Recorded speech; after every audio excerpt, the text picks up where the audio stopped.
Something that's an investment is something that puts money in your pocket. It pays you. So stocks that pay dividends are investments. Stocks that don't pay dividends are not. Those are speculations. So there are plenty of examples of stocks that pay dividends, but in the last 20 or 30 years, most American stocks have gotten away from dividends. With Silicon Valley and tech stocks and the whole atmosphere that we've had brewing in our country for the last 20 or 30 years, Wall Street has pushed everybody towards speculative investments. And that's why in the stock market you have a lot of volatility compared to what you used to, because back 30, 40, 50 years ago, when you sat down with your broker and your broker said, hey, I think you should buy this stock, your first question would have been, what does it pay? Your question wouldn't be, how much is it? What's the market cap, or what's the growth potential? Your question would have been, what does it pay? What's the income that I'll get from it? Because yes, there might be growth in the future, but if I can't collect money on it right now, that's risky.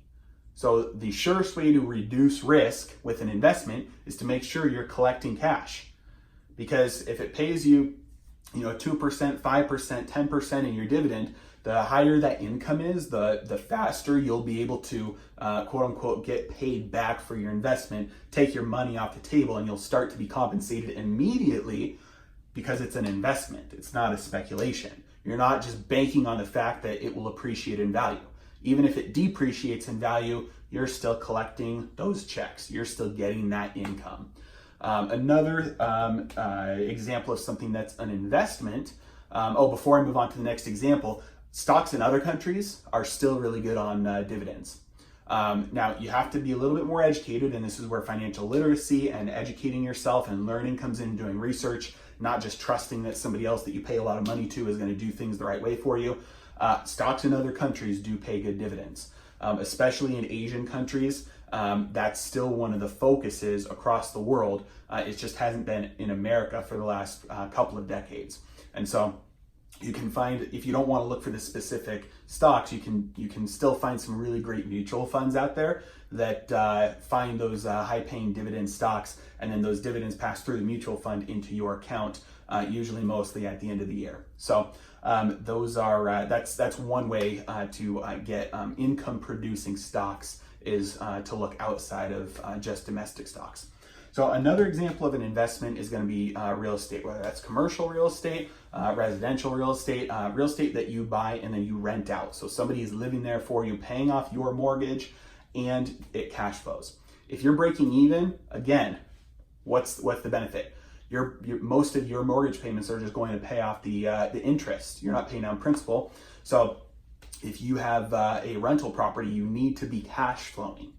Otherwise, it's not an investment. You're still just banking on the fact that hopefully you can sell it for more later, and that the rental market won't plummet and cause you to not be able to even collect any you're paying now for that investment, which is not really an investment. So it's an investment if it pays you, if you're collecting income on it. So you can look at duplexes, single family homes. If you live in a home that's maybe, let's say you buy a quadplex or a triplex for your personal residence, you live in one unit, you rent out the others, technically, yeah, and that's probably investment depending on how much you're able to collect and rent on the other 2 units or the other 3 units. And you probably got a really great rate on the mortgage as well with a low down payment because you're living in one of the units, better than what you could do if you were just buying it, strictly for an investment property. So that's called house hacking. You can look that up online if you're interested in that. But anything that pays you monthly income, semi-annual income, annual income, that's an investment. Now, the biggest thing to look at with investments, with how much money you're making, you have to look at how inflation is eating away at that. So if your cost of living, if the general cost of living due to inflation is rising, let's say 2%, and your income from your investment is 2%, that means your real income is 0. If your cost of living is rising by 2% and you're making 2%, they cancel each other out.